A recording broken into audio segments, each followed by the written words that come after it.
13వ వచనం, వీరందరూ ఆ వాగ్దానముల ఫలం అనుభవింపకపోయినను దూరము నుండి చూచి వందనం చేసి తాము భూమి మీద పరదేశులను యాత్రికులమై ఉన్నామని ఒప్పుకొని విశ్వాసము గలవారై మృతి నొందిరి. వీరందరూ ఎవరు? వాళ్ళందరూ మన పూర్వీకులు,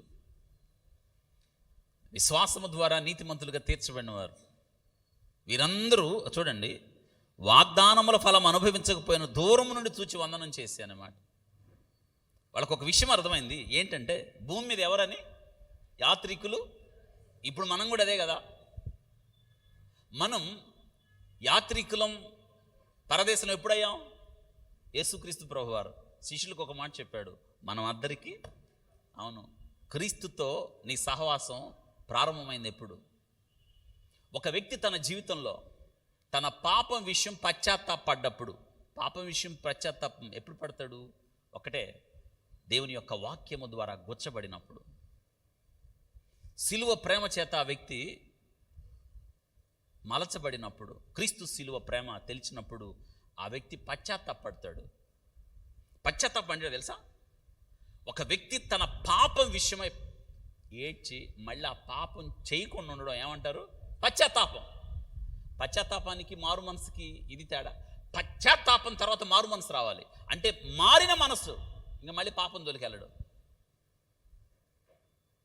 వింటున్నారా? యూదా ఇస్కరియోతు దుఃఖపడ్డాడు, కానీ రక్షణార్థమైన మారు మనసు అతనికి కలగలేదు. వింటున్నారా?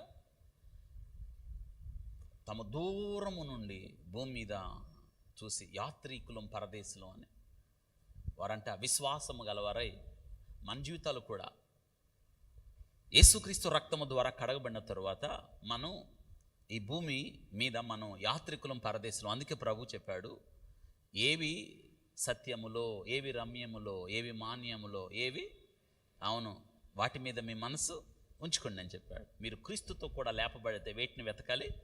పైన వాటిని వెతకాలి. ఈ యాత్రలో, ఈ జీవితంలో, ఈ విశ్వాసంలో మనము మరింతగా విశ్వాస సంబంధమైన జీవితం జీవించడానికి అదిగో ప్రభు ఒక మాట చెప్పాడు, ఇది నా శరీరం, ఇది నేనొచ్చు వరకు దీనిని మీరు జ్ఞాపకార్థం. ఇదే మనకి ప్రభు యొక్క శిలువ యాగం, ప్రభు యొక్క శరీరం, ప్రభు యొక్క రక్తం మనకేంటో తెలుసా? ఆహారం అయింది ఈ లోకంలో. అంటే మనకేం తెలియజేస్తుందంటే ప్రభు యొక్క శరీరం ఆయన యొక్క మరణంలో, ఆయన యొక్క పునరుత్థానంలో మనం సహానుభవం కలిగిన వారు అన్నమాట. మనదేది కాదు. అందుకే ఎందుకు వచ్చాం మనం ఇక్కడికి? ఒక కుటుంబంగా వచ్చాం. ఎందుకు వచ్చాం మనం ఇక్కడికి? ఇంటి దగ్గర ఉండి వాక్యం వినొచ్చు కదా, ఇంటి దగ్గర ఉండి కాదు.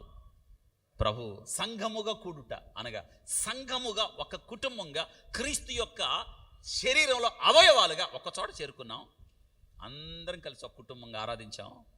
ప్రభు శరీరంలో, ప్రభు యొక్క రక్తంలో పాలు పంపులు పొందుతాం. ఎందుకో తెలుసా? మనం వేరువేరుగా లేము. సంఘము అనబడిన క్రీస్తు యొక్క శరీరంలో మనం అతకబడిన అవయవాలు. అందుకే సుందరమైన మీ అవయవాలకు ఎక్కువైన, అంటే మనం ఎలా ఉన్నా దేవునికి ఇష్టమే. నువ్వు ఏ స్థితిలో ఉన్నా దేవునికి ఇష్టమే కదా, ఏ స్థితిలో. కానీ నువ్వు యేసుక్రీస్తు రక్తము ద్వారా కడగబడిన దినాన సంఘంలో చేర్చబడతావు. అద్భుతం. అందుకే ప్రభు చెప్పాడు, ఈ లోకం మీది కాదు కదా, యాత్రికులు మీరు, పరదేశులు, బాటసారులు, గుడారం. అందుకే గుడారాల్లో ఉన్న దూరము నుండి చూసే, ఇప్పుడు కూడా మనం వాళ్ళైతే దూరం నుండి చూశారు, కానీ ఇప్పుడైతే యేసుక్రీస్తు ప్రభువారు సశరీరుడుగా, కృపా సత్య సంపూర్ణుడుగా మన మధ్య దగ్గరే ఉన్నాడు, పక్కనే ఉన్నాడు, మనలో ఉండేను. చెప్పండి, ఇప్పుడు వాళ్ళైతే దూరం, ఇప్పుడైతే ఇంకేం కావాలి? అందుకే ప్రభు శరీరం, ప్రభు రక్తాన్ని చూసినప్పుడు, ప్రభువా నా కొరకు నువ్వు బలి అయ్యావు, ఎందుకంటే పరలోక రాజ్యం నాకు ఇవ్వడానికి.